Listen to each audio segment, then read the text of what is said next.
El doctor Ricardo Cañón, celebrísimo expersonero de Bogotá, hoy está en la Alianza Verde, aspira al Senado de la República, número 24. ¿Por qué le dio por eso ahora, jefe? Que uno es como una especie de terco, y un terco que Uy, está hablando parecido a Antanas y todo. no, Uy, no. con todo la cosa así, Yo ¿no? estudié filosofía en la Nacional, incluso Sí. Antanas, él era un profesor de física en la Nacional que asistía a las clases que nosotros tomábamos. Esas clases de nosotros en la Nacional de Filosofía eran muy bonitas. Era un viejito sabio, que eran nuestros profesores, reunido con 8 niños, que teníamos como muchas preguntas y además una pretensión de lograr la filosofía como tal. O sea, muy bonito, es un escenario muy bonito, muy de los humanos, que tratamos de entender, que tratamos de explicarnos las cosas. Uno no debería hablar tanto de conocimiento, sino hablar más de entendimiento. El conocimiento es más vanidoso, el entendimiento es más humilde. Uno no se cansa de intentar de entender las cosas, y para fortuna a veces entiende uno que no las entiende, y toca volver a preguntarse y toca volver a revisar las, entre comillas, verdades que uno se va inventando, ¿no? Hablando con el doctor Edgardo Ramírez Polanía, un importante escritor, prolífico, jurisconsulto, me decía que usted había hecho una gran obra, y eso lo sabemos todos, en la personalidad de Bogotá, con las famosas 24 horas. Cuénteme, ¿cómo fue el cuento de las 24 horas? ¿Y usted ahora es el número qué? 24. Por eso le estoy hablando del 24. Yo escogí el número 24, y por fortuna lo pude escoger para o sea, hacer como un homenaje a eso que hicimos varias personas. Yo nunca hablo de que yo hice cosas, sino es un grupo de personas todos los que hacemos las cosas. Ese yo individual es una figura medio ingenua y tonta. En la personería que hicimos, tratar de volver una institución de control, que es muy importante, que sirviera para algo, y servir para algo era trabajar 24 horas. ¿Por qué razón? Porque, por ejemplo, todo el mundo sabe los problemas tan graves que hay en el tema de la salud. 24 horas surge cuando nosotros hacemos un operativo sorpresa en los hospitales de la ciudad y encontramos que hay muchos servicios de urgencias totalmente caóticos, desafortunados, donde pues realmente al ciudadano común y corriente, que no tiene medios, que no tiene posibilidades de otras alternativas, que no tiene dinero, diciéndolo claramente, pues se le maltrata en muchos casos, no se le mira, no se le atiende. Y esa fue la realidad que encontramos nosotros. Era tan grave el tema que en ese operativo, una niña que empezaba en su primer día en un periódico de la ciudad, me acompañó, tomó nota, tomó fotos, y en su primer día de trabajo logró la primera página de ese importante periódico del país. Entonces realmente visibilizamos un problema que siempre ha existido, por muchos años desafortunadamente, pero que nadie lo miraba en detalle. Y nos dedicamos a mirarlo en detalle durante 4 años. Me acuerdo mucho que alguna vez citamos a los directivos de diferentes EPS a un desayuno. Ave María. Y fueron solamente 3 o 4, y la gente me decía, pero se lo advertimos, o sea, aquí van a venir donde usted. Y ya no importa, vamos a desayunar con los 3, con los 4. Y en el desayuno les expliqué qué queríamos hacer y que yo necesitaba un referente de carne y hueso. Yo no necesitaba que me dieran un call center o un número para llamar y que me contestara una máquina. Yo necesitaba un señor de carne y hueso que me respondiera cuando yo le llamara a la 1, 2 o 3 de la mañana y le dijera, oiga, su EPS no está atendiendo un paciente acá y se puede morir, y a usted le corresponde, su obligación es hacer lo que le corresponde. Finalmente terminé diciéndoles, mira, a esta altura ya nosotros llevamos 10 demandas penales por fallecimientos de pacientes que es posible que hayan fallecido porque no se les dio la atención indicada. Al otro día me estaban llamando los que no han venido de las EPS, y empezamos a trabajar muy juiciosamente también con ellas, con esos referentes. Entonces, mirada optimista, mirada positiva, salvamos muchas vidas, estoy seguro, y lo salvamos todas las personas que trabajamos en la personería, y que hacíamos turno 24 horas, empezando por el propio personero. Mirada pesimista, mientras que usted salvaba vidas, se morían muchas más personas. Desafortunadamente eso también es cierto. Pero entonces, Uno tiene que entender que lo importante es uno hacer lo que le corresponde y si eso sirve para un poquito, pues bueno, por lo menos ya falta un poquito menos. Y esa es la vida y eso es lo que intentamos. Entonces, en el Senado de la República, ¿por qué resultó en esto?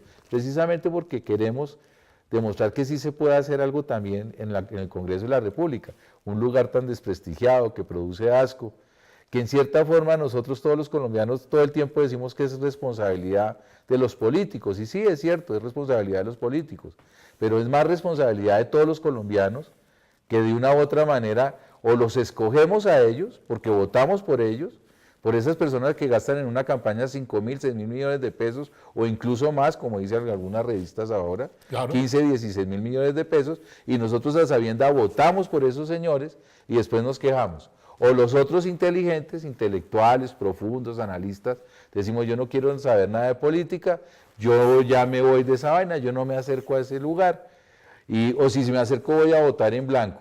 Pues resulta que haciendo una cosa y otra, o sea, salir corriendo o votar en blanco es simplemente facilitarle la vida a esos señores que gastan 15 o 20 mil millones en proyectos políticos. ¿Por qué no más bien nos tomamos el trabajo de buscar entre todo ese mundo de candidatos al Senado, siquiera si hay 1, 10, 20, 30, que seguramente sí los hay, muy buenos, para por lo menos apostarle a eso? Así de pronto se diga, oiga, no van a ganar, van a perder. Porque aquí, ¿quiénes ganan? Pues los que se gastan 20.000 millones de pesos. ¿Por qué ganan? Porque tienen una valla costosísima en cada esquina. Porque hacen reuniones costosísimas. Porque dice la gente, yo no sé si será cierto, que pagan líderes. Y esos líderes a su vez pagan a otras personas. Entonces es un manejo de dineros absurdo. Y pasa en la costa, y ha pasado en muchos otros lugares, y pasa ya en las grandes ciudades. Frente a ese esquema, nosotros nos metemos de sapos, de lambones, de tercos, a decir, mire, sí se puede arreglar el país, sí se puede cambiar, como lo hicimos en la Personería de Bogotá. Y le digo una cosa, mire, el domingo, el 11 de marzo, nos va a ir muy bien. Yo voy a ser senador de la República, tengo el convencimiento, tengo el pálpito, porque a mí me apoyan quienes nos vieron trabajando en la Personería, quienes nos apoyan, quienes se sirvieron de esos servicios, quienes nos acompañan.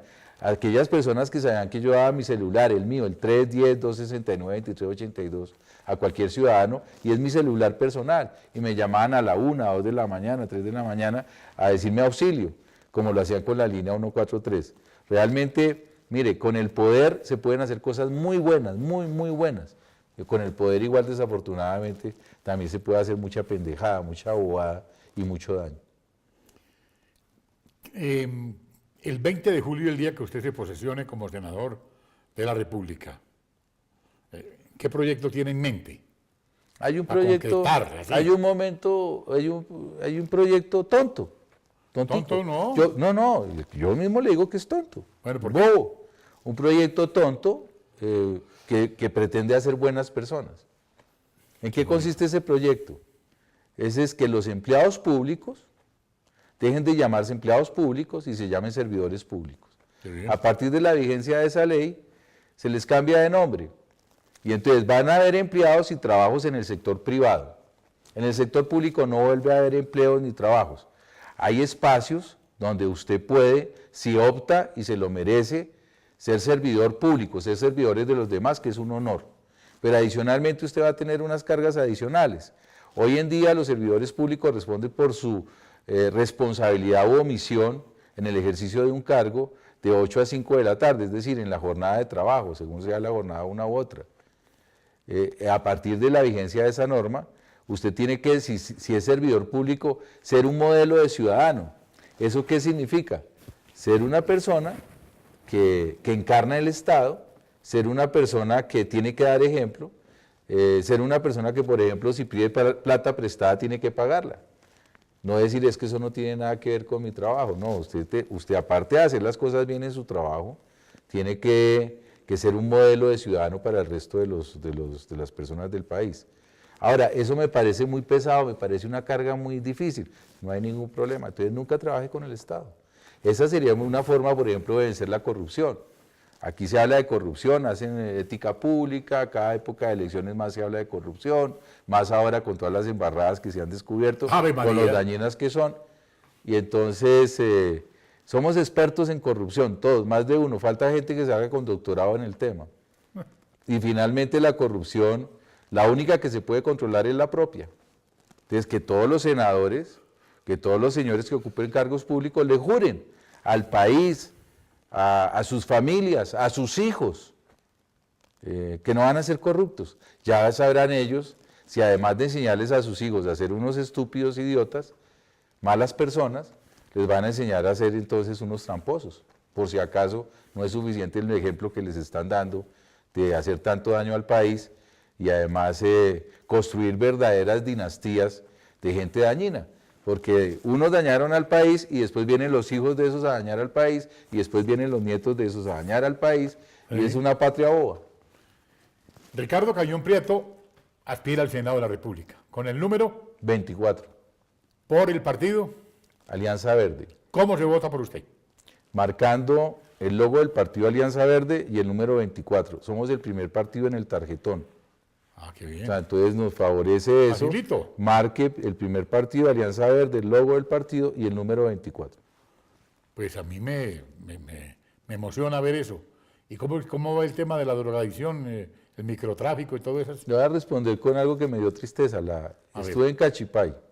Cachipay. Es un pueblito, mucha gente lo Claro. conoce. Bonito, Por ahí tenía tranquilo. la finca el doctor Heriberto Solís Escobar, es decano de Derecho y es viceprocurador general de la Nación. O sea, es una región tranquila, Tranquila, bonita. sí. Allá nació Carlos Pinzón. Sí. Entonces, pues, en el camino, en la ruta, ¿no? En un municipio que también es el tema de que hacían conciertos y Claro. Zipacón. Zipacón. Sí. Pero igual me impresionó algo, o sea, las familias, señoras, señores decían, mire, aquí los jóvenes terminan el bachillerato, no tenemos plata para mandarlos a la ciudad, a Bogotá, pero si se quedan acá también aquí hay microtráfico. Entonces, ya en el campo hay Pero microtráfico. esto está podrido. Entonces uno piensa que en Cachipay, que es un municipio tranquilo, o sea que no hay problema, ya hay problema.